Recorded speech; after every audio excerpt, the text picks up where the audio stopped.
So part 1 में हम लोगों ने देखा, फर्स्ट ऑफ ऑल हम लोगों ने fundamental theorem for line integral of vector field observe किया और उसको यूज़ करके एक एग्जांपल भी की। उसके बाद हम लोगों ने देखा कि जी हमें पता है तो from our previous lectures that whenever a field, a vector field is conservative, we know that then it's going to be equal something like this. हाँ, लेकिन हमें ये नहीं पता था कि फील्ड कंजर्वेटिव होने की कंडीशन क्या है, तो वो अभी हमने पार्ट 1 में ये चीज़ डिसाइड की कि अगर आपने ये चेक करना है कि फील्ड कंजर्वेटिव है या नहीं तो आप क्या करते हो, आप सिंपली डेरिवेटिव्स की इक्वलिटी चेक करके ये डिसाइड कर सकते हो।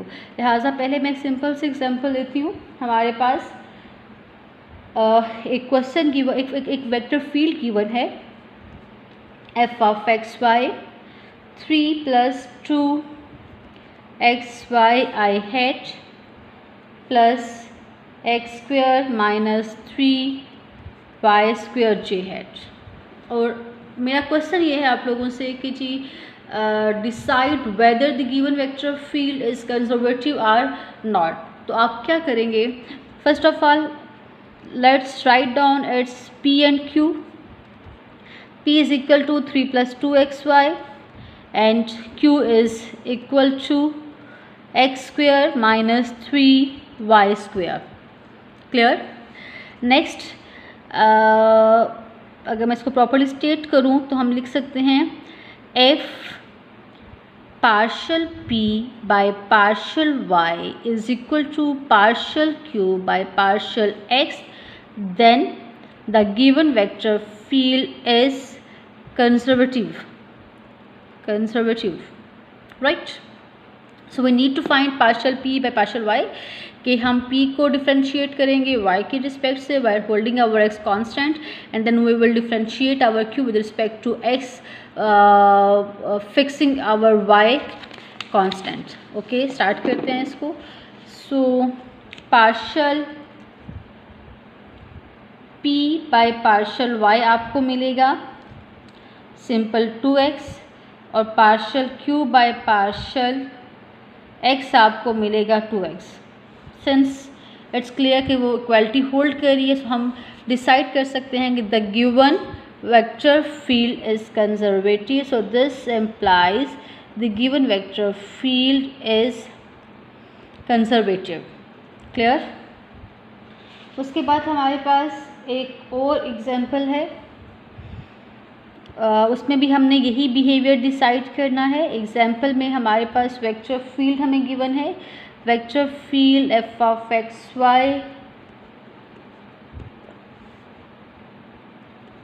ये हमारे पास फार्मूला है हमारे वेक्टर फील्ड के लिए। So here p is equal to x minus y and our q is equal to x minus 2.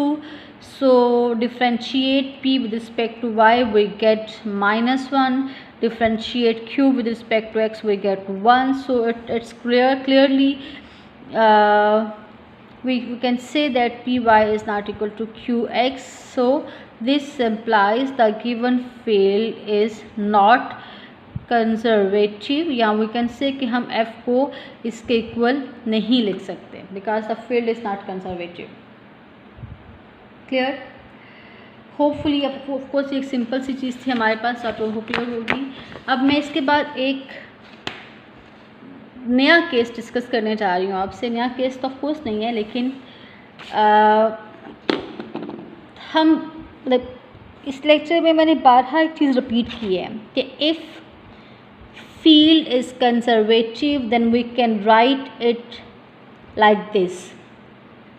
So in this example we are going to learn how we can find this function f with the help of this function who is conservative।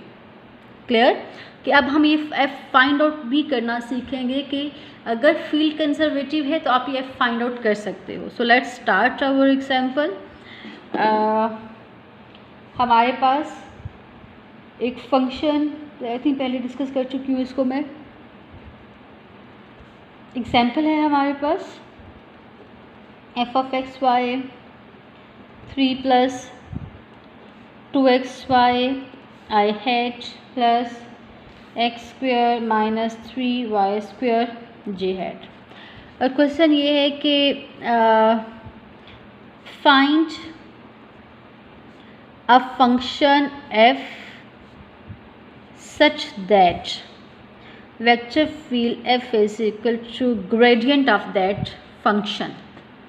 ठीक है, सो ये equality लिखने का मतलब है कि हम इन silent words क्या कह रहे हैं, f इज़ कंजर्वेटिव। और f इज़ कंजर्वेटिव चेक करने के लिए हमें सिंपली क्या करना है, हमें P Y and Q X लेके उनकी इक्वलिटी को चेक करना है। If they are equal then this is conservative. ये एग्जाम्पल मैंने पहले भी करवाई है, हमने वहाँ पे डिसाइड किया था कि हमारा फील्ड कंजर्वेटिव है, लिहाजा इसको चेक करने की ज़रूरत नहीं है। Since given vector field is conservative, right?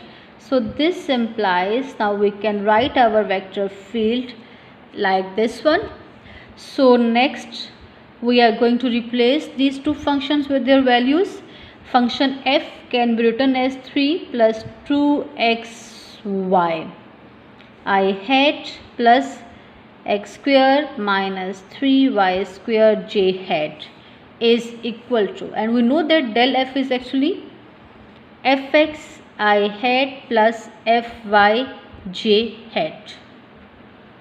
Okay, हम लोगों ने क्या किया, f कोस की वैल्यू से रिप्लेस कर दिया और डेल f कोस की वैल्यू से रिप्लेस कर दिया। अब because the both sides are equal so we can compare like terms. i को y से कंपेयर किया तो ये टर्म्स इक्वल आ जाएंगी, then we will compare j with j and we will get these two terms equal, so we get two different equations. First is fx is equal to 3 plus 2xy, right? And the second one is fy is equal to x square minus 3y square। हमें f find out करना है, हमें fx या fy नहीं चाहिए, हमें f function find out करना है। ठीक है, और आपको पता होना चाहिए कि अगर मैं आपको एक फंक्शन देती हूँ सपोज fx, तो अगर आप इसको इंटीग्रेट कर लो विद रिस्पेक्ट टू x तो ऑफ कोर्स आपको f मिल जाएगा। क्या ख्याल है? क्योंकि x का मतलब क्या है कि हमने इसको डिफ्रेंशिएट किया था x की रिस्पेक्ट से, और मुझे पता है कि डेरिवेटिव का रिवर्स प्रोसेस जो है वो इंटेग्रल है, लिहाजा अगर मैं इसी को x की रिस्पेक्ट से इंटीग्रेट कर लूँ तो मुझे f मिल जाएगा, right?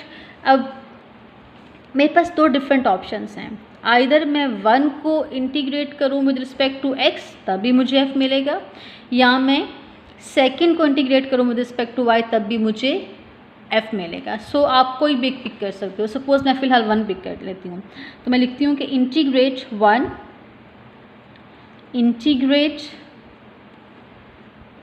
It with respect to x, तो आपको क्या मिलेगा, ये तो आपके पास ऑफ कोर्स आपका फंक्शन आज रिकवर हो जाएगा f(x, y) is equal to, अब जब मैं इसको इंटीग्रेट करूँगी तो मुझे क्या मिलेगा, 3 plus 2xy with respect to dx।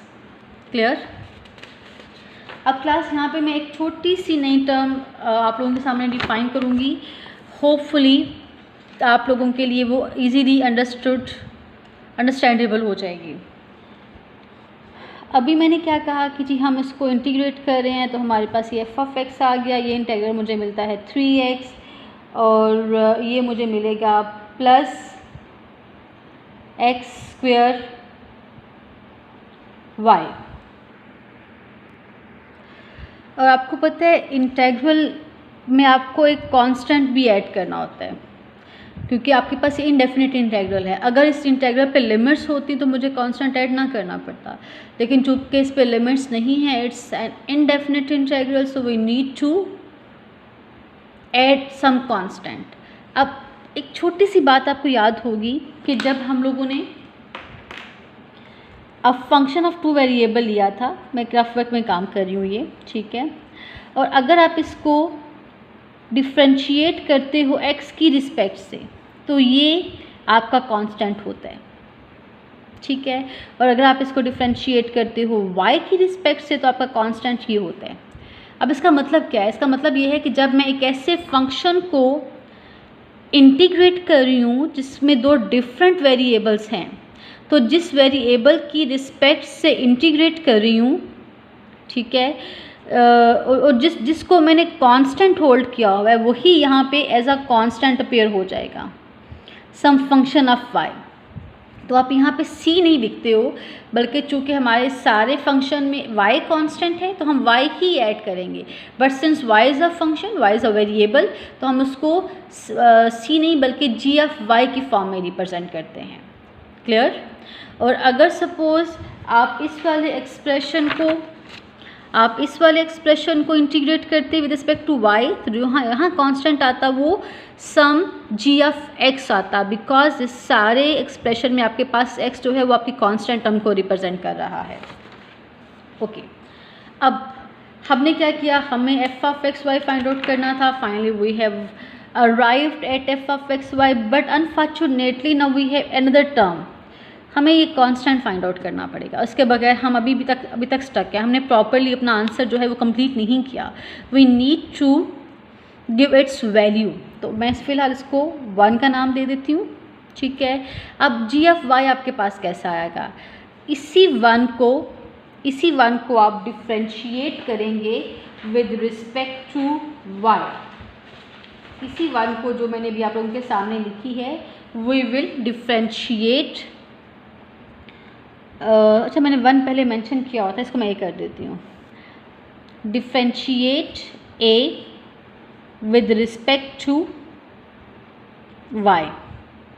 तो आपके पास क्या आ जाएगा? It's going to be f(y) because x you are holding x constant. और ये क्या आ जाएगा? जब मैं y की रिस्पेक्ट डिफ्रेंशिएट करूँगी तो ये 0 हो जाएगा। और जब यहाँ मेरे पास क्या आ जाएगा? x²।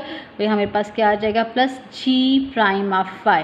अगर मैं इसको अगेन लिखूँ तो क्या आ रहा है? f(y) is equal to x² plus g' of y। Clear? हमने f को फिर से f ऑफ y की फॉर्म में रिप्रेजेंट कर दिया, लेकिन हमारे पास इसके लिए बड़े मज़े की बात यह है कि हमारे पास 2 इक्वेशंस आई थी। 1 पे हमने वर्किंग स्टार्ट की थी, सेकंड को हमने ऐसे रखा हुआ था।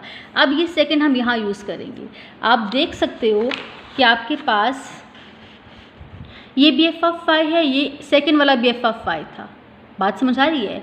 तो हम क्या करेंगे? हम इन दोनों को इक्वेट करेंगे तो हमें मिलेगा x² minus 3y² x² plus g' of y, because both sides are equal, दोनों f y की वैल्यू दे रही है। उसका फ़ायदा क्या हुआ कि अब हमें हमारा g' ऑफ y मिल जाएगा। g' of y is going to be minus 3y²। क्या ख्याल है? हो गया? ओके। लेकिन अब थोड़ा सा मसला फिर आ रहा है, मुझे तो g ऑफ y चाहिए और ये क्या है? g' of y। तो ये कोई इतनी बड़ी बात नहीं है, हम बहुत इजीली इसको इंटीग्रेट करके विद रिस्पेक्ट टू अब हम क्या करेंगे? हम इसको इंटीग्रेट करेंगे विद रिस्पेक्ट टू y। तो हमारे पास क्या आ जाएगा? g of y is equal to minus, अब इसको इंटीग्रेट करें तो आपको मिलेगा y³ प्लस, फिर यहाँ कांस्टेंट आना चाहिए। लेकिन class now you can observe कि ये सिंगल वेरिएबल y का फंक्शन था, इसमें कहीं भी x इन्वॉल्व नहीं हो रहा, लिहाजा यहाँ पे आपके पास एक सिंपल कांस्टेंट c आ जाएगा। क्लियर? जब मैं g ऑफ y की वैल्यू a में रिप्लेस करूँगी तो वो get f of xy is equal to 3x plus x² minus y³ plus c। अब ये आपका रिक्वायर्ड फंक्शन है और ये c एक्चुअली डिपेंड करता है हमारी इनिशियल कंडीशंस पे, और फिलहाल इस c को फाइंड आउट करना हमारा कंसर्न नहीं है। अगर हमें किसी प्रॉब्लम में कंडीशंस गिवन होंगी तो हम इस c को भी इजीली फाइंड आउट कर सकते हैं। सो अगर फील्ड कंजर्वेटिव हो, वी हैव प्रूव फाइनली कि हम उसको डेल f की फॉर्म में रिप्रेजेंट कर सकते हैं। और अगर आप इसका डेल f लोगे तो वो श्योरली आपके कैपिटल F के इक्वल आ जाएगा। ओके क्लास, मैं कोशिश करती हूँ कि मुझे कोई और एग्जाम्पल नज़र आ जाए जो मैं आपको करवा दूँ इसी उसके अकॉर्डिंग। ताकि ये मेथड ऑफ कोर्स थोड़ा सा डिफरेंट सा एक नई चीज़ है आप लोगों के लिए, तो ये आपकी जो है रिपीट हो जाए। एक और एग्जांपल करते हैं।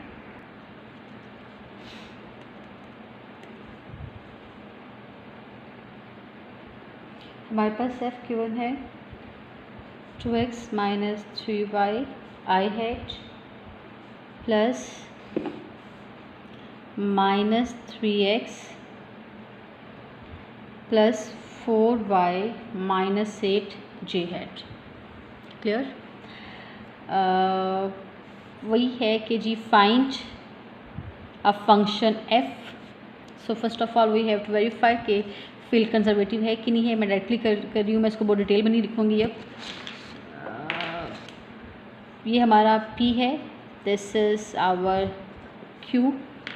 तो आपके पास क्या आ जाएगा, p y is equal to -3 और q x is -3, so both are equal. This implies the given field is conservative and it can be written as the gradient of some function f. So replace both functions with their values. 2x minus 3y I hat plus minus 3x plus 4y minus 8j hat is equal to fx I hat plus fy j hat. Clear? Compare करें, both sides को equate करें तो आपके पास fx आ जाएगा 2x minus 3y. This is going to be your first equation and second one is fy minus 3x plus 4y minus 8. Okay, first को pick करते हैं। First को डिफरेंशिएट किया गया था x की रिस्पेक्ट से, तो हम इंटीग्रेट करेंगे। x की रिस्पेक्ट से integrate 1 with respect to x and we get f of x y. अगर मैं इसको इंटीग्रेट करूँ तो क्या आएगा x की रिस्पेक्ट से 2x²/2, तो वी गेट x² और minus 3xy plus a function of y।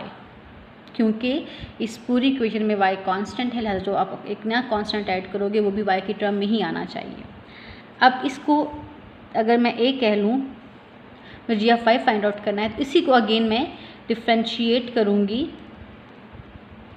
With respect to y। Integrate किया था x की रिस्पेक्ट से और डिफ्रेंशिएट करेंगे y की रिस्पेक्ट से। ठीक है, या अगर मैं आप 2 को लेती तो आप इंटीग्रेट करते y की रिस्पेक्ट से और फिर डिफ्रेंशिएट करते x की रिस्पेक्ट से। इंटीग्रेट करें, डिफ्रेंशिएट करें, क्या आएगा fy, first term 0, second term -3x plus g prime of y। अब आप देख सकते हो कि ये fy और ये fy, इसका मतलब है दे शुड बी इक्वल। हम इनको इक्वेट करेंगे तो हमारे पास आ जाएगा -3x plus 4y minus 8 is equal to -3x plus g prime of y। ये एक चीज़ कैंसिल आउट हो गई and you will get g prime of y is equal to 4y minus 8। Clear? आपको g ऑफ y चाहिए, so आपको इसको integrate करना पड़ेगा। Integrate with respect to y, तो आपको क्या मिलेगा, g of y is equal to, clear, और जब इंटीग्रेट किया तो मुझे क्या मिलेगा 2y² minus 8y plus some constant. So finally we will replace g of y with its value and we get our required function f of xy is equal to x² minus 3xy plus 2y² minus 8y plus c। ये आपके पास आपका answer आ जाएगा। अब question number, इससे पहले मैंने example करवाई थी, मैंने उसमें एक छोटी सी चीज़ और ऐड करनी है। उसमें मैंने ऐड ये करना है, उसमें मुझे एडिशन ये करना है कि वो एक्चुअली हमारे पास एक एग्जांपल थी, उसके 2 पार्ट्स थे। ठीक है, मैं आपको बुक से दिखा देती हूँ, तो मैं इसको सॉल्व कर देती हूँ। हमारे पास एग्जांपल नंबर 4 थी कि if the function f of x y is equal to this whole expression, find a function f such that its is equal to del of f। वो हमने फाइंड आउट कर लिया सारा। उसके बाद है इवेल्यूएट द लाइन इंटेग्रल। आपको इस फंक्शन के लिए लाइन इंटेग्रल फाइंड आउट करना है where c is the curve given by this whole expression e t sine t i plus c t cos t j. मैं इसको करवाती हूँ आपको।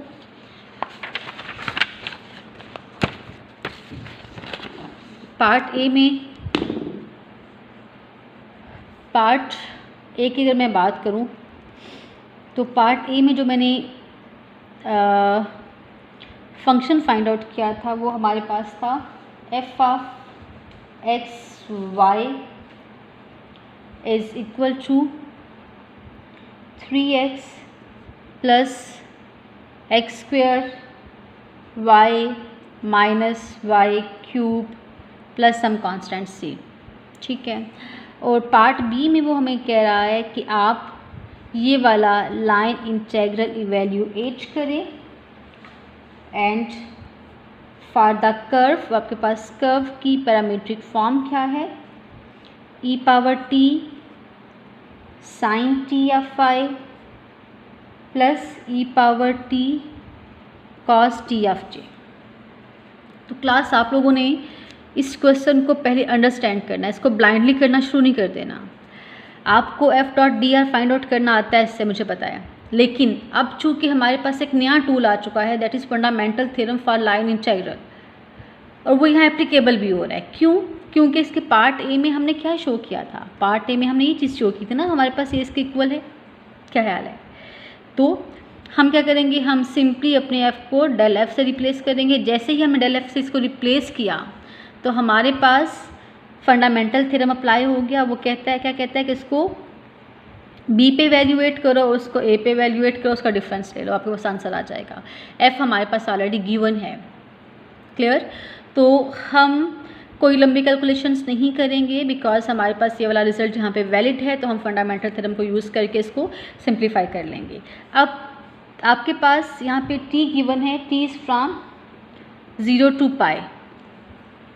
अब मुझे अगर मैं इसको प्रॉपर लिखूँ तो मुझे क्या करना है, मुझे चाहिए f r of b minus f r of a। r of b, अब b क्या है मेरे पास पाई, मतलब मुझे क्या चाहिए f r of pi minus f r of 0। तो r ऑफ पाई कैसे आएगा, जब मैं इस सारे एक्सप्रेशन में t को पाई से रिप्लेस करूँगी तो मुझे r ऑफ पाई मिल जाएगा। ठीक है, तो पहले मैं एक साइड पे क्या करती हूँ, अपने पॉइंट्स को फाइंड आउट कर लेती हूँ। r of pi find out किया, e power pi sine pi 0 खत्म हो गया, plus e power pi cos pi minus 1 आ गया। तो हमारे पास फाइनली आंसर क्या है फर्स्ट टर्म में, जब हमने इसको रिप्लेस किया तो हमें मिला माइनस e पावर पाई। क्या ख्याल है? ठीक है। उसके बाद अगर आप r ऑफ 0 करो तो आपको क्या मिलेगा, साइन 0 0, ठीक है, कॉस 0 1, e पावर 0 1, तो आपको यहाँ से मिल गया 1। राइट? तो अब हम क्या करते हैं, हम इवैल्यूएट करते हैं। आप अपने फंक्शन को इवैल्यूएट करो। ये प्रॉपरली पॉइंट मेरे पास क्या आ रहा है, मेरे पास ये पॉइंट प्रॉपरली आ रहा है 0 comma e power minus pi and it's of course यहाँ पे अब भी आई वाली टर्म 0 है, तो मेरे पास क्या आ जाएगा 0 कॉमा 1। तो f को इवैल्यूएट करो 0 e माइनस माइनस ई पावर पाई माइनस ई पावर पाई पे, और f को इवैल्यूएट करें 0 1 पे। e पावर पाई पे आपको वैल्यू मिलती है अपने फंक्शन की e टू द पावर 3 पाई, और इस पे आपको वैल्यू मिलती है -1। ठीक है, इन दोनों वैल्यूज़ को अपने इस फार्मूला में रिप्लेस कर दें तो आपको क्या मिलेगा। So the line integral of our required vector field is equal to e to the power 3 pi minus -1, so it's e power 3 pi plus 1। तो इस तरह के काफ़ी क्वेश्चंस हैं आप लोगों की एग्जाम में, वो आप सारे सॉल्व कीजिएगा। ये हमारा आज का लास्ट टॉपिक था। देखें आप लोगों की एग्जी में, जैसे ये क्वेश्चन है, find a function f such that f is equal del f and use part A जो evaluate f dot d r along the given curve, वही कर्व्स हैं। इसमें आपको एंड पॉइंट्स गिवन है, ठीक है। लेकिन of course first of all आपको इसको पैरामीट्रिक फॉर्म में रिप्रेजेंट करना होगा। पैरामीट्रिक फॉर्म में रिप्रेजेंट करने के बाद आप इस पे वर्किंग करेंगे। और अगर आप यहाँ पे देखें तो 0t गिवन है, यहाँ पे भी 0 पाई गिवन है। ये लाइन सेगमेंट है, लाइन सेगमेंट को ज्वाइन कर, इन दोनों पॉइंट्स को ज्वाइन करके लाइन सेगमेंट की पैरामीट्रिक फॉर्म फाइंड आउट करेंगे तो पैरामीट्रिक फॉर्म आपको रिक्वायर्ड कर्व मिल जाएगी। ओके क्लास, आज का लेक्चर यहाँ ख़त्म तो नहीं हो रहा, मुझे आपको एक और छोटा सा क्लास वर्क देना है, होमवर्क देना है। अगर आप लोगों से ना हुआ तो बताइएगा, मैं क्लास में डिस्कस कर लूँगी। अभी हम लोगों ने, हमारे पास अब ये एक वेक्टर फील्ड है जो आई, जे और के की फॉर्म में गिवन है, और वो कह रहा है कि find a function f such that f is equal to del f. तो फर्स्ट ऑफ ऑल आपने क्या करना है, आपने अपनी वो जो 3 हमारे पास इक्वालिटीज़ थी उनको चेक करना है। जो हमारे पास ये 3 इक्वालिटीज़ थी, partial r by partial y, q by g, अगर ये सारी इक्वालिटीज़ होल्ड करती हैं इसका मतलब क्या है कि आपके पास गिवन फील्ड कंजर्वेटिव है। उसके बाद आप इस फंक्शन को और अपने डेल एफ को रिप्लेस करेंगे तो आपके पास आ जाएगा, एक सेकेंड पीछेगा, मैं अगर इसको थोड़ा सा एलेबोरेट कर दूँ तो आपके लिए आसानी हो जाएगी। हमारे पास आ जाएगा f is equal to del f because the field is conservative, ठीक है। कंजर्वेटिव है आप लोगों का ये जो फील्ड है, सॉरी क्लास। उसके बाद f की सारी वैल्यू यहाँ रिप्लेस करें तो क्या हो जाएगा, y square i hat plus 2xy प्लस e power 3z j plus 3y e to the power 3z k is equal to f x i plus f y j plus f c k. फिर compare करेंगे तो आपके पास ये equations आएंगी, f x is equal to y square, f y is equal to this expression, f c is equal to this thing. उसके बाद आप कोई भी एक टर्म यहाँ से पिक कर लें। मैंने एफ एक्स पिक कर लिया, एफ एक्स लिया, एफ एक्स को हमने इंटीग्रेट किया विद रिस्पेक्ट टू एक्स, तो हमें क्या मिला, हमारे पास ये एक्सप्रेशन आया। अब क्लास लास्ट एग्जाम्पल में हमारे पास 2 वेरिएबल्स थे, हम एक को कांस्टेंट रखते थे, ठीक है। लेकिन इसमें हमारे पास 3 वेरिएबल्स हैं। अगर मैं x की रिस्पेक्ट से इंटीग्रेट करूंगी तो y एंड z दोनों कांस्टेंट बिहेव करेंगे, लिहाजा जो हम कांस्टेंट ऐड करेंगे वो जी एफ वाई नहीं बल्कि जी एफ वाई जी हमारे पास आ जाएगा। क्लियर। उसके बाद इसी इक्वेशन को आप जब डिफ्रेंशिएट करोगे y या z, आपके पास चॉइस आ गई है y या z की रिस्पेक्ट से, तो आपके पास क्या आ जाएगा, यहाँ पे डेरिवेटिव g।